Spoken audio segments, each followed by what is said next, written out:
Shalom, selamat pagi, damai sejahtera untuk kita semua. Nah, saya mau cerita tentang kesaksian lah. Nah, dari kita buka Yohanes 3 ayat 16. Karena begitu besar kasih Allah akan dunia ini, sehingga Ia telah mengaruniakan anaknya yang tunggal, supaya setiap orang yang percaya kepadanya tidak binasa, melainkan beroleh hidup yang kekal. Demikian firman Tuhan. Saya merasa ayat ini setelah saya simpulkan, Tuhan itu punya janji sama kita, janji keselamatan dan pengorbanan dari Tuhan Yesus Kristus, anaknya itu, untuk umat-umatnya yang percaya, bukan umat-umatnya yang tidak percaya. Nah, tema yang saya angkat hari ini adalah pemilik yang dapat dipercaya. Ini cerita saya di sekolah ya. Saya punya pulpen. Pulpen ini baru saya beli dengan harga 5.000 lah. Yang seharusnya kalau dibeli di tempat lain kan 2.000. Jadi setelah pelajaran dimulai, saya merasa sangat, karena saya saking sayangnya sama pulpen ini, saya simpan di kocek kanan saya. Biasalah, saat sekolah. Nah, lalu karena saya sudah selesai pelajarannya, istirahat bunyi, saya pun pergi ke kantin. Setelah balik ke kelas karena bel lonceng sudah berbunyi, saya baru ingat, saya bawa pulpen tadi kan. Udah saya keluarin dari kocek, tahunya nggak ada kan. Nggak ada, udah dicek mana-mana, lihat dalam tas, nggak ada juga. Sudah, saya pasrah, mau minjam pulpen aja sama kawan. Sedih, punya pulpen baru dibeli langsung hilang ya, karena saya ceroboh ya. Jadi setelah pelajaran dimulai, saya baru mau melihat ke belakang nih. Teman saya yang bisa dibilang sering sudah beberapa kali tinggal kelas, pegang pulpen saya itu. Karena saya tahu itu pulpen saya karena saya punya tanda di situ. Nah, di tanda pulpen itu ada tip X gitu. Tip X-nya memang aneh polanya. Ada pola saya gitu juga. Tapi setelah saya tanya, "Hei, kawan, tolonglah, itu pulpen bukan? Jangan bohong kau." Lalu kata dia, "Kau ini ngomong apa? Ini pulpen aku lah.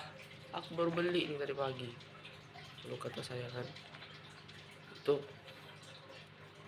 malah aku tahu nih trik kau nih. Udah balik kenampulkan aku tuh. Kau pasti nemu pas jatuh tadi kan. Lalu kata dia kan, "Mana ada, aku baru beli." Benar. Senyum lah dia kan. Saya nggak percaya. Nah,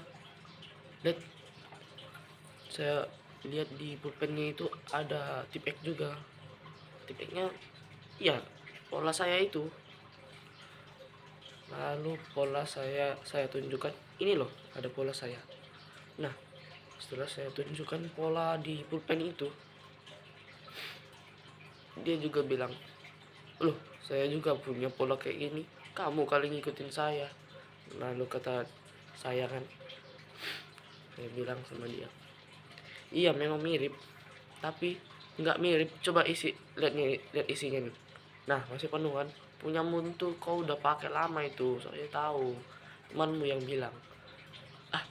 Lalu kata dia, "Masa iya, temanku aja nggak lihat aku beli pulpen baru." Lalu saya bilang, "Mana ada kau beli pulpen baru? Kau dari tadi pakai pulpen yang hitam itu ya. Aku beli pulpen yang udah ada desain-desain nggak jelasnya itu. Masa masih lagi kau ngaku hidupnya? Kau mau aja masih ada isi pulpen yang kemarin itu." Lalu saya Saya coba rebut, saya mau coba ambil tapi ditahannya. Lalu kemudian ya udah, ini pulpen saya lepaskan untuk kamu. Ya sudah, maaf ya, ini pulpenmu. Lalu sudah, saya pasrahkan saja, kasih sama dia. Ya mungkin dia nggak punya pulpen kan, biasalah anak tinggal kelas, pasti banyak perlunya. Saya mengerti juga. Saya juga walaupun tidak pernah tinggal kelas ya, karena saya kerja keras. Saya nggak malas-malasan di rumah. Siapa sih anak yang selalu malas-malasan 24 jam di rumah? Saya paling pegang HP waktu dulu itu berapa jam. Walaupun saya pegang HP, saya belajar. Tidak sepenuhnya full main game atau nonton. Ya kan?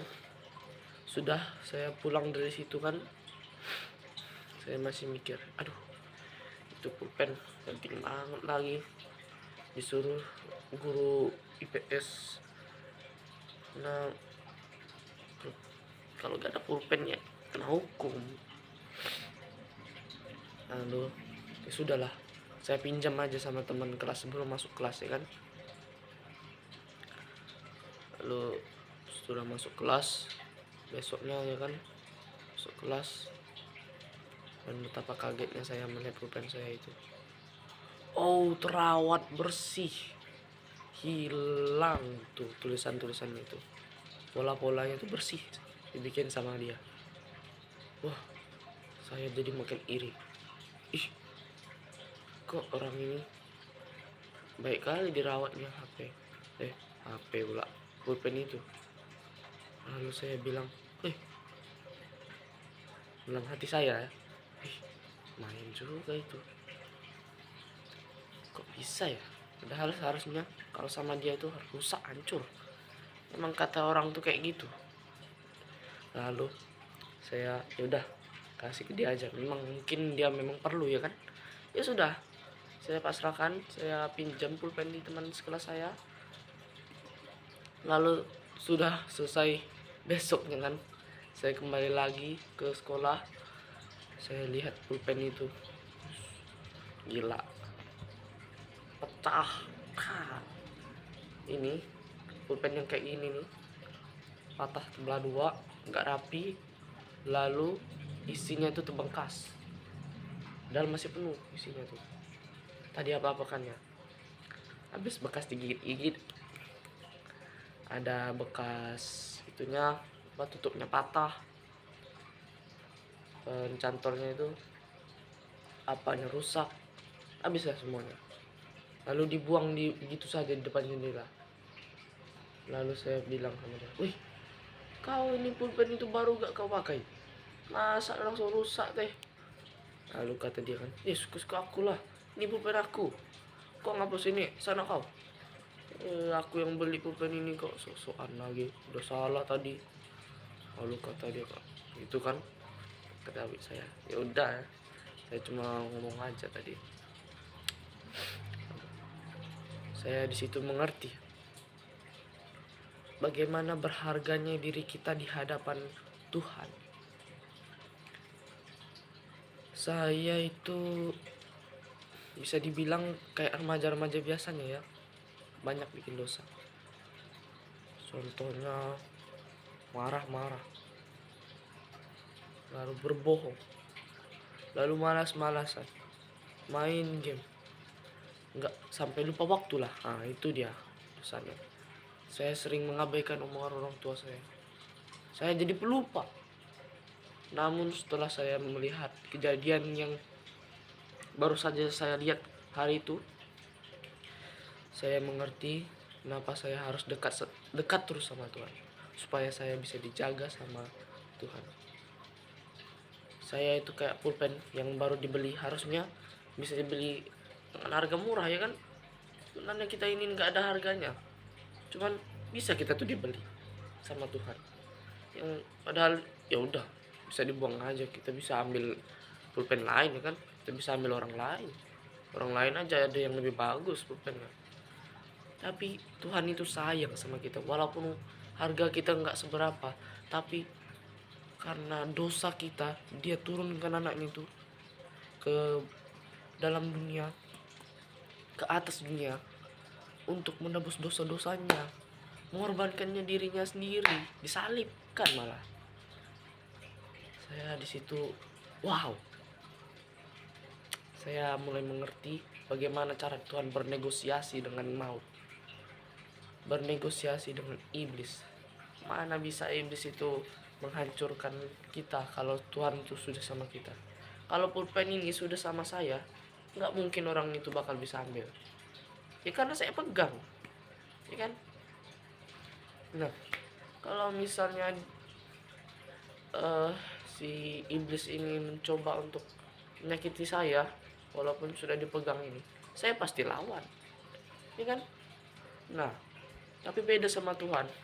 Iblis gak bisa lawan Tuhan. Tuhan bakal tepis itu iblis tuh. Dan kalaupun kita pindah sama orang lain, kalau masih ada kesempatan, kita bisa ambil lagi orang itu. Kita bisa ambil lagi pulpen itulah. Balik sama kita. Kita simpan, rawat baik-baik. Mereka pasti bakal bilang, ini video. Tahu kan? Setelah lusanya, setelah hari dia minjam, dia pakai pulpen saya, pecah, terbengkas itu. Entah kenapa. Lalu banyaklah dibilang, ini temanku yang bikin, ini apa yang bikin. Padahal dia pemiliknya. Makanya dia bertanggung jawab. Itu salahnya sendiri. Ya kan? Nah, setelah saya pikir-pikir lagi, bagaimana cara kita menjaga hidup kita bersama dengan Tuhan? Ya, dekatkan diri kita terus sama Tuhan. Kita jangan mau digoda-goda sama iblis. Kita terus dekat, terus doa, terus bernyanyi. Jangan malu, jangan takut. Itu kuncinya. Kita punya Tuhan, Tuhan itu ada. Tuhan kita tuh dahsyat. Jangan ragu-ragu. Kalau ragu-ragu ya nggak mungkin bakal diselamatkan sama Tuhan. Nah, balik lagi ke tadi. Pemilik yang dapat dipercaya. Apakah saya sudah menjadi pemilik yang bisa dipercaya?